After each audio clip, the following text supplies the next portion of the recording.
This test was definitely not as challenging as I thought it was going to be, but the challenges did come and they weren't in the way I expected.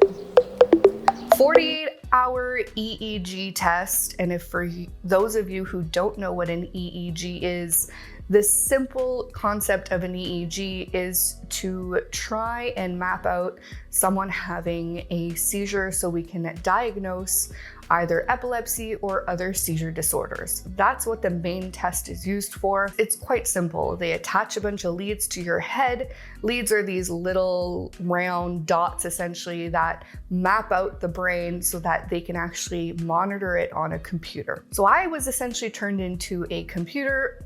I called myself a cyborg for 2 days. This test was challenging, but in ways I honestly didn't expect.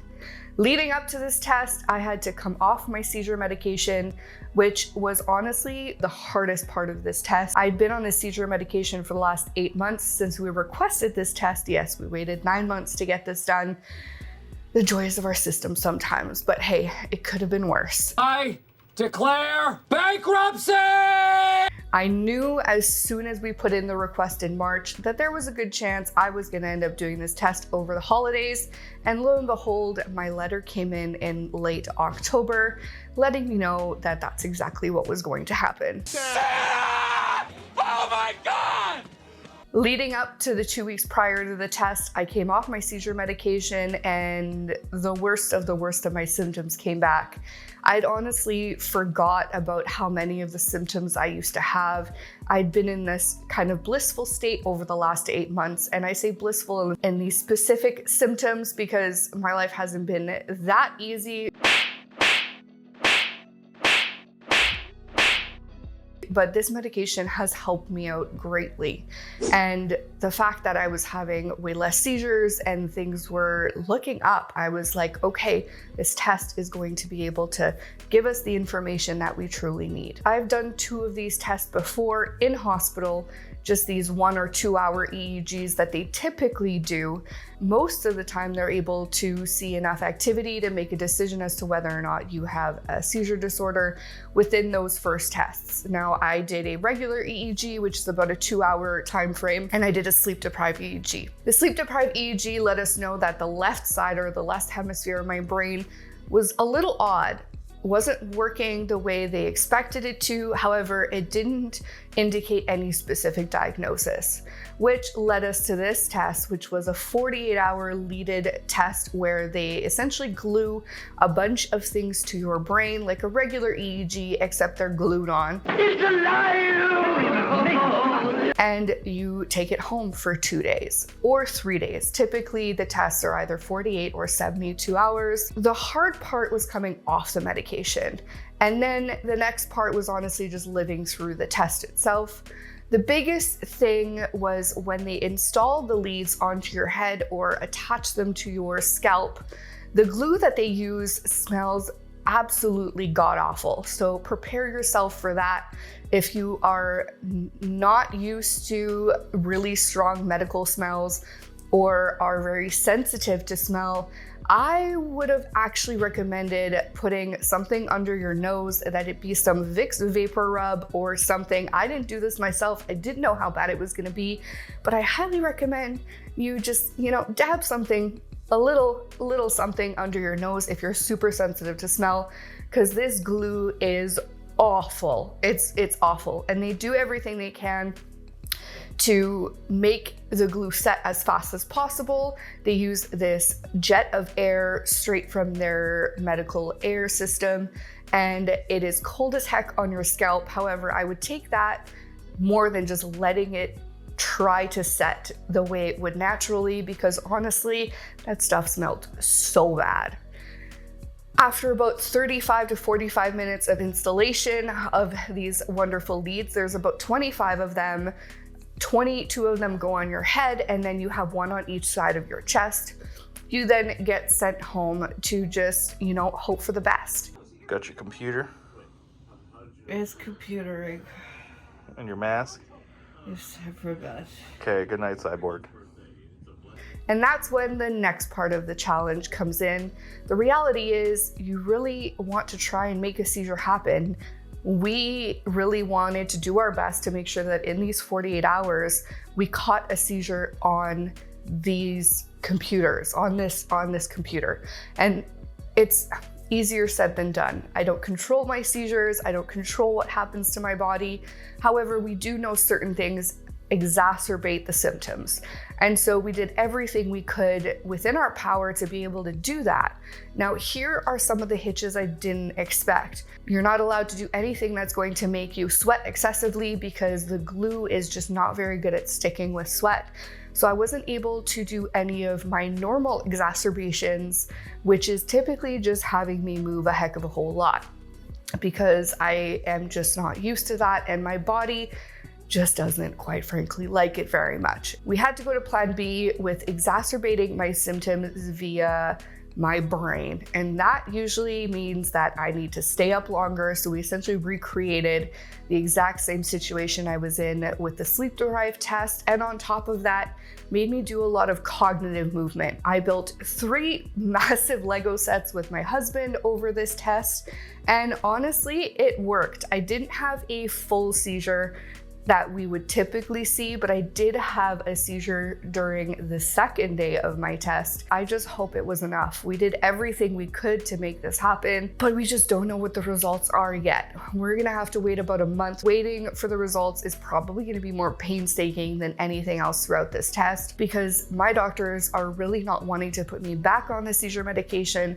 to then have to come off again depending on the results of these tests. So I need to live without my meds for a substantially longer time frame that I had expected. I miss that seizure medication. I do not feel the same way. I feel much worse. I just don't have the energy or the brain function or the ability to do a lot of the normal things I was used to doing over the last 6 to 8 months, and it's driving me nuts. However, I know it's for a good reason, and we have to do this. Not only to diagnose me if there's a seizure disorder, which, cross my fingers, I hope there is. Not a lot of people hope something's wrong, but after 7 years of battling, not only for a diagnosis, but for a better understanding of what's going on with your body, the reality is you want some answers, and we hope this test brings us answers. But at the same time, I know better than to put too much hope into these tests, because we've had major disappointment in the past after certain tests came back normal or negative. And so that is something I'm keeping in mind. But the second big reason we're doing this is because of my disability. My disability reps have requested that this test get done. Being on disability and having to deal with disability reps and what they require from a medical perspective can be quite challenging sometimes, and this has added some additional pressure on this test for sure. Being in and out of the hospitals for 3 darn days back and forth was one of the most challenging parts, having to go back and forth, the driving and all of that, which, probably exacerbated some of my symptoms as well.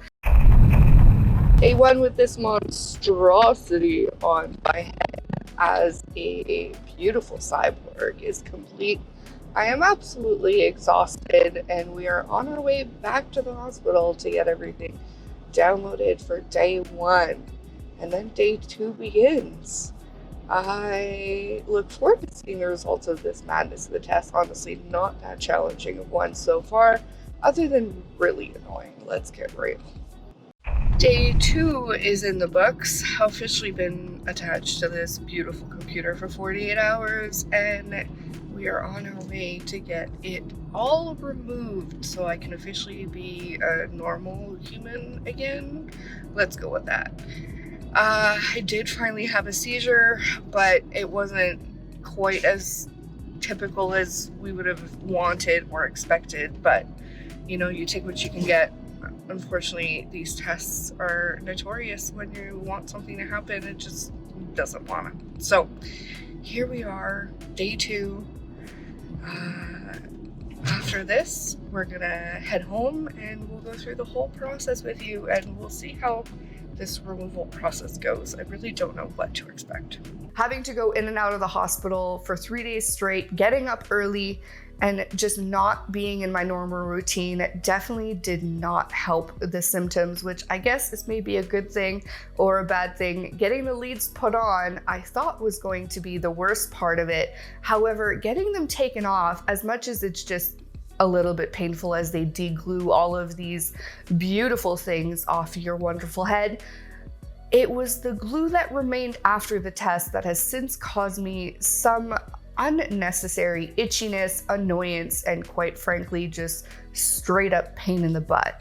I still am dealing with residual glue on my head, and we are 4 days post-test. I've washed my hair multiple times. So if you are planning on having this test done anytime soon, I would recommend that you get some baby oil and have someone help you tease some of this glue off before you have your first shower, because once that first shower happens and you've washed your hair once, you are not going to get a substantial amount of this glue off other than by continuing to wash your hair. Eventually the glue does dry off and flakes, it looks like dandruff, which is like whatever. However, it just takes substantially longer, and I wish I would have known this beforehand. So if you're getting this test done, I would recommend that you get some help, get some baby oil on that scalp and tease some of that glue off before you have your first shower, even though you're gonna desperately want to wash yourself because you haven't had a shower for 48 hours and you're disgusting. Walking around with this machine honestly wasn't the worst part. I'm used to these types of tests, so maybe it was just easier for me than maybe most. You just have to walk around with this little computer attached to your arm 24/7 for 2 days. And that's pretty much it. This test at this point is over, and I'm glad to put it behind me. It was the last thing I did in 2023. It was not an easy year, and I hope the major amounts of testing that we've done over 2023 puts that in our back rear view mirror. But I've said this multiple years in a row, and we still end up having to do a crap ton of testing every year. So I don't know what 2024 is going to have in store for me or my husband, but I just hope that all of you are healthy and are working towards your health in 2024. We'll see you guys next week, and don't forget to slow your roll. We have an entire playlist of all the procedures that I've had, from the best to the worst, hardest to the easiest, I don't know what, but the entire playlist is right over here. Check it out.